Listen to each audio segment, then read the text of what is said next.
Hi, నా పేరు చంద్రశేఖర్. నేను ఆర్ట్స్ కాలేజ్ ఇంజనీరింగ్ చదువుతున్నాను, మెకానికల్ బ్రాంచ్లో. ఫస్ట్ నేను బీటెక్ చేస్తున్నాను. బీటెక్ చేసినప్పుడు నాకు ఏం చేయాలి, తర్వాత నా ప్రాసెస్ అంటే నా ప్లానింగ్ అసలు నా దగ్గర ఏమీ లేవు. ఏం జాబ్ చూడాలి ఏమి, అందులో నేను స్టడీస్లో చాలా పూర్, బ్యాక్లాగ్స్ కూడా చాలానే ఉన్నాయి. సో నాకు ఏం చేయాలో ఏంటో చాలా కన్ఫ్యూజింగ్ ఉన్న టైంలో అంత ఉపయోగపడుతుండే.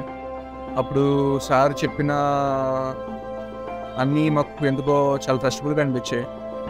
అండ్ బ్యాక్లాగ్స్ ఉన్న జాబ్ ఇప్పిస్తాం, అండ్ కోడింగ్ అనేది ఉండదంటే యాక్చువల్లీ మెకానిక్ ఫీల్డ్ కదా. సో నాకు కోడింగ్ అసలు నాలెడ్జే లేదు.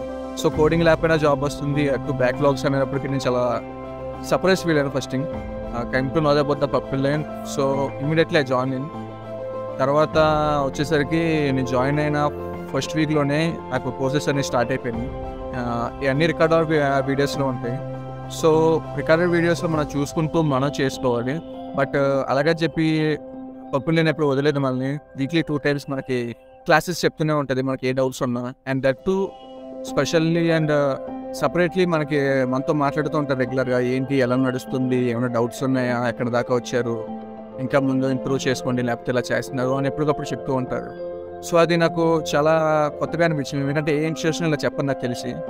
సో ఇది చెప్పగానే నాకు ఇంకా మోటివేషన్ వచ్చింది, ఇంకా చేయాలి నేను, ఇంకా నేర్చుకోవాలి అని.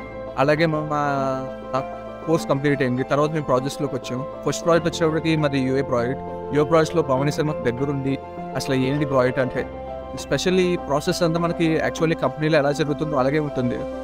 మనకు ముందు టాస్క్ ఇవ్వడం, క్వశ్చన్ ఇవ్వడం, దాంతో మన సొల్యూషన్ మనం ట్రై చేసుకోవడం, అక్కడ ఏం వాడాలి ఏంటి మొత్తం స్టార్టింగ్ నుంచి అన్ని సార్ దగ్గర నుండి చెప్పేవారు. టైం ఎంతైనా క్లాసెస్లో ఏమైనా మేము ఎలాంటి పిచ్చి క్వశ్చన్స్ అడిగినా కూడా ఎలాంటి చిరాకు పడకుండా చాలా దగ్గరుండి మమ్మల్ని క్లారిఫై చేసి మాకు అన్నీ నేర్పించారు. తర్వాత వచ్చేటప్పటికి మాది యూఏ/యూఎక్స్ వచ్చింది second project. First project complete అయ్యింది.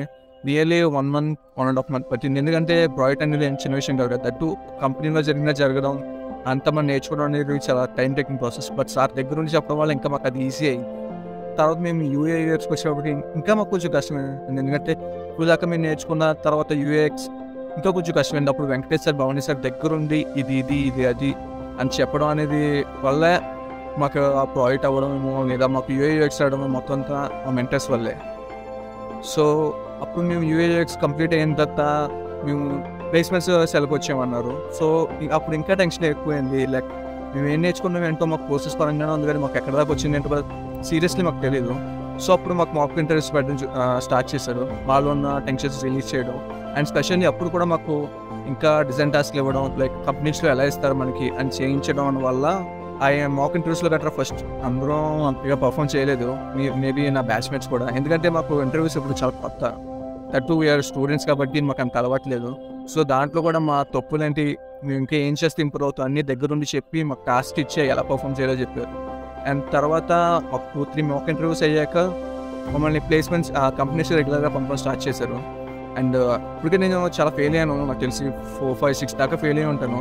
బట్ అయినా కూడా సార్స్ ఎప్పుడు చిరాకు పడకుండా నేను డిజైన్ టాస్క్లు ఎలా చేసినా దగ్గరుండి చెప్పడం, ఇది ఎలా చేయాలి, అది అలా చేయాలి అని చెప్పి మమ్మల్ని దగ్గరుండి మేబీ లైక్ ఒక బ్రదర్ని ట్రీట్ చేయడం అనేది మాకు చాలా హ్యాపీనెస్ ఇచ్చింది. దానివల్లే అనుకుంటే ఈరోజు మేము ప్లేస్ అయ్యాం. అంత కారణం purple line and the mentors. Thank you sir.